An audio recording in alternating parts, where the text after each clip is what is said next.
Balangir police को बड़ सफलता। गत 2 दिन मध्य बलांगीर विपुल परिमाण में कप सिरप जबत करिछि police.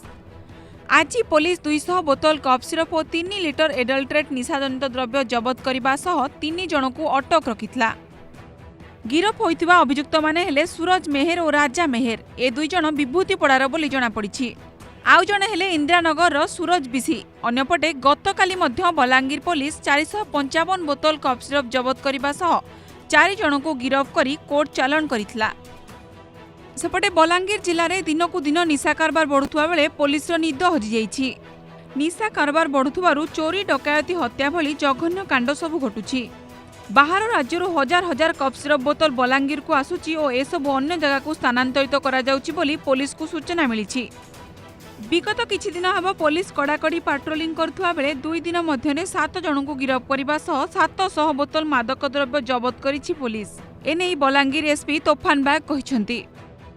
Bureau report, Odisha Sambad.